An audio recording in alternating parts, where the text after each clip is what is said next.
السلام علیکم dear student, میں اقبال صادق الازہر آن لائن کلاسز کی طرف سے مخاطب ہوں۔ آج کی نئی کلاس کا سلسلہ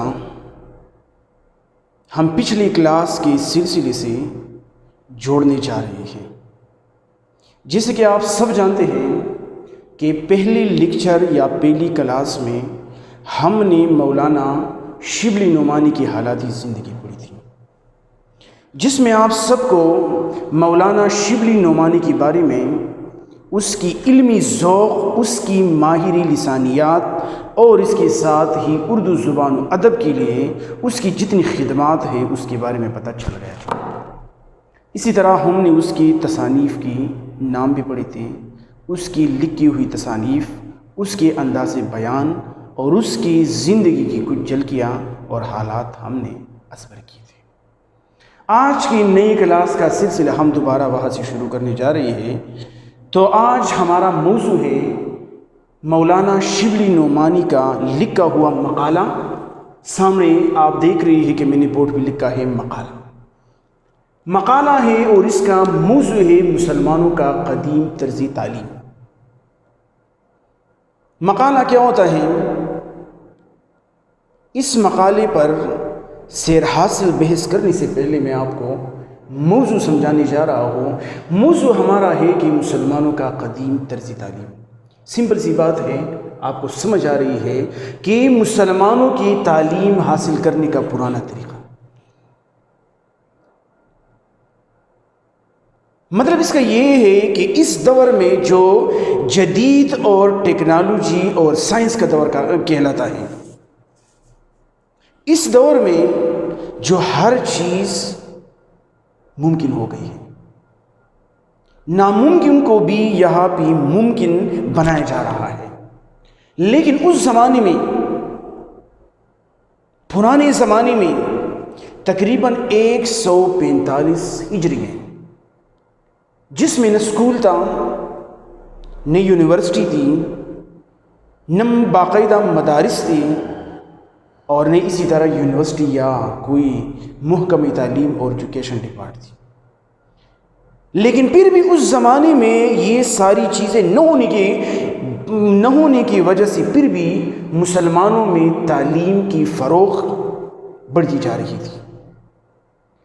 تعلیم عروج تک پہنچ رہی تھی، اور لوگ تعلیم حاصل کرنے کی طرف تھے۔ تو آئے ہم اسی سبق کے اندر پڑھ سکیں گے اور ہمیں معلوم ہو جائے گا کہ اس زمانے میں تعلیم حاصل کرنے کے لیے مسلمانوں نے کتنی مشکلات اور صعوبتوں کا سامنا کیا ہے۔ ان سارے انفارمیشن اور یہ سارے حالات پڑھنے سے پہلے میں آپ کو یہ بتانے چاہوں گا کہ ہمارے آج کا جو موضوع ہے یہ صنف ادب کے لحاظ سے مقالہ ہے۔ اب یہ مقالہ ہوتا کیا ہے؟ مولانا شبلی نعمانی کی حالاتی زندگی پڑھتی ہوئی پہلی کلاس میں نے آپ کو اس کی معنی اور اس کا مطلب سمجھایا تھا کہ یہ مقالہ یہ نکلا ہے عربی زبان کے لفظ قول سے۔ قول کی معنی ہے گفتگو یا بات کرنا، یعنی ٹاک شاک۔ اب ادب میں اس کی حیثیت کیا ہے اور یہ ہوتا کیا ہے؟ سب سے پہلے آپ یہ جان لیجئے کہ اس کو ہم سنجیدہ یا معلوماتی مضمون بھی بالفاظ دیگر کہہ سکتے ہیں، لیکن بقول ڈاکٹر رفیع الدین صاحب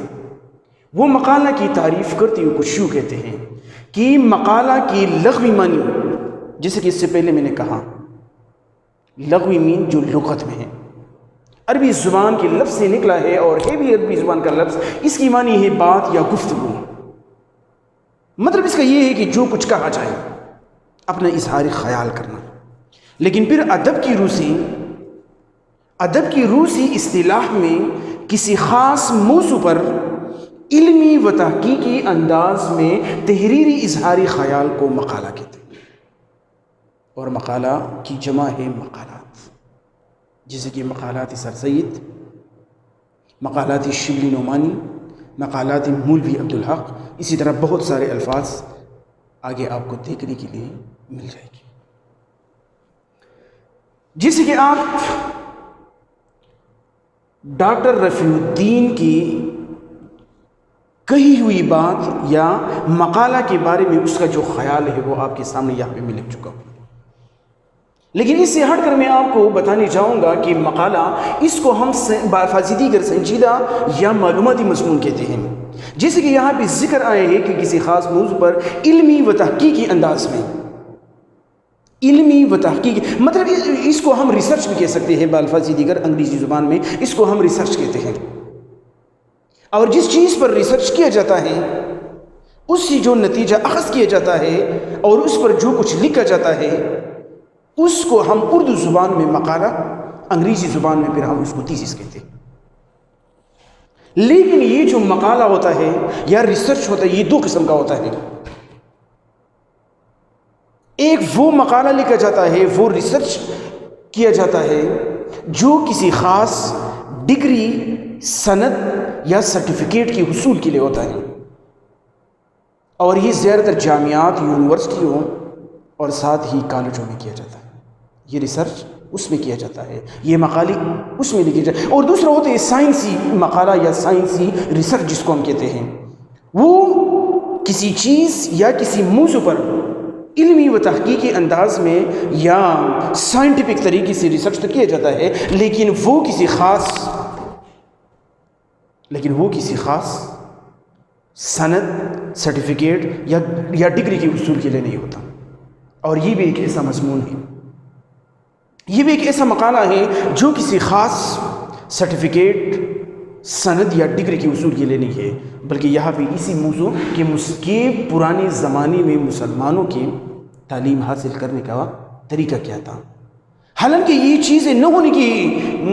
ہونے کی برابر تھی، اسکول نہیں تھی، سکولز نہیں تھی، کالجز بھی نہیں تھی، یونیورسٹیاں بھی نہیں تھی، اور اسی تعلیم حاصل کرنے کے لیے باقاعدہ کوئی محکمہ یا ایجوکیشن ڈپارٹ یا اسی طرح کوئی بندوبست نہیں تھا، لیکن پھر بھی تعلیم عروج تک پہنچ رہی تھی، لوگ تعلیم حاصل کرنے کی طرف تھی۔ تو یہ تھا مقالے کی تعریف آپ نے سن لی۔ اب اسی مقالے کے اندر مولانا شبلی نعمانی نے اپنی قابل کمانڈ تھا، اور جس اندازی بیان میں وہ لکھ چکا ہے، اس مقالے کی مطالعہ، اس کی ریڈنگ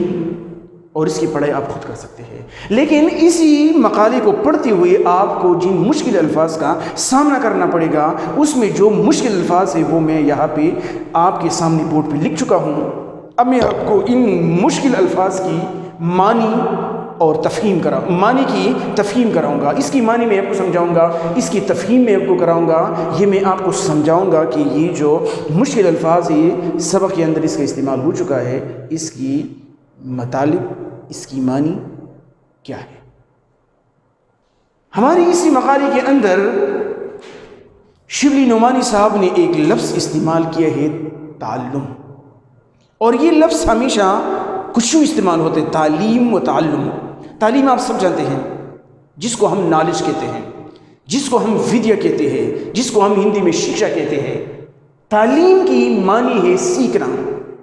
یعنی حصولی علم حاصل کرنا، ایک ہے تعلیم، دوسرا ہے تعلیم کو حاصل کرنا یعنی حصولی علم۔ اس میں ایک اور لفظ ہے حافظہ۔ اکثر اوقات ہم کہتے ہیں کہ یار اس بچے کا یا اسی شخص کا یا اسی انسان کا حافظہ کمزور ہے، اسی وجہ سے کہ یہ جو کچھ سن لیتا ہے یا جو کچھ پڑھ لیتا ہے اس کو یاد نہیں رہتا۔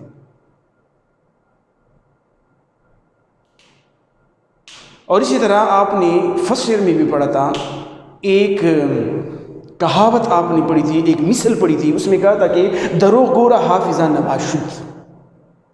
فارسی زبان کا ضرور المثل ہے، اس کا مطلب یہ ہے کہ جھوٹی انسان کو اپنی بات یاد نہیں رہتی، یا جھوٹی انسان کا حافظہ نہیں ہوتا، اور جس کے حافظہ یاداشت، یاد رکھنے کی قوت، جب یہ کمزور ہوتا ہے تو پھر انسان کو اپنی بات یا جو بھی بات ہو یاد نہیں رہتی۔ اس کے ساتھ ایک اور لفظ ہے نحو۔ ہمیشہ یہ لفظ آپ سنتے آ رہی ہے علمی نحو، ترکیبی نحوی کے اصول و قواعد کا علم ہوتا ہے، ترکیبی نحو۔ لیکن جب ہم جملے کی تختی کرتے ہیں، جملے کی تختی جب ہم کر لیتے ہیں تو اس کے اندر آپ کو معلوم ہو جاتا ہے کہ اس میں مطلب کہ جو مبتدا ہوتا ہے، جو خبر ہوتا ہے، اس میں یہ سب چیزیں آپ دیکھ چکے ہوتے ہیں۔ اسی وجہ سے اسی علم کو ترکیبی نحوی کی اصول کا علم کہتے ہیں۔ اس میں پہلے ناقص بھی ہوتا ہے کہ اس جملے کے اندر مبتدا، خبر اور ساتھ ہی پہلے ناقص کیا ہے۔ میں مثال کے طور پہ یہاں آپ کے سامنے ایک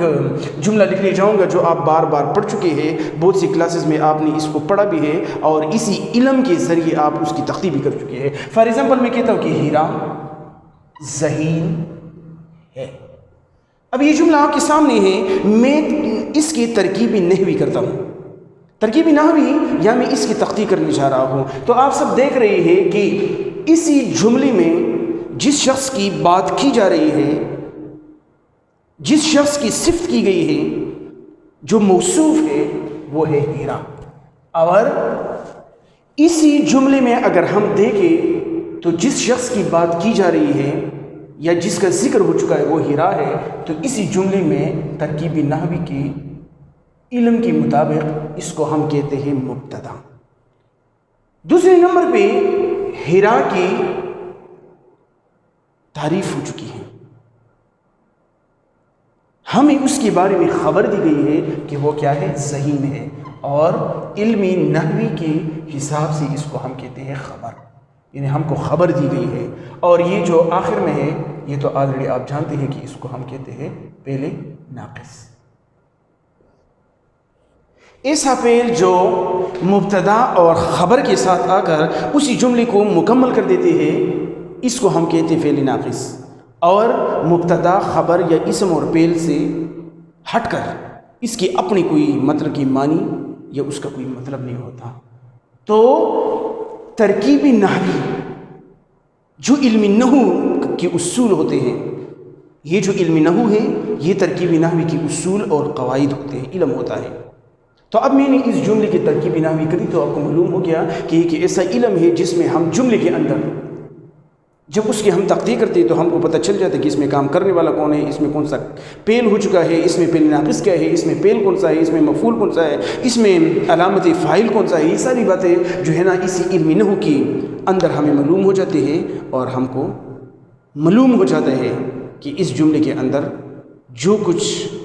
بیان کیا گیا ہے یا اس میں جس بندے کے بارے میں بات کی گئی ہے یا جو بھی بات ہو چکی ہے کیا ہے۔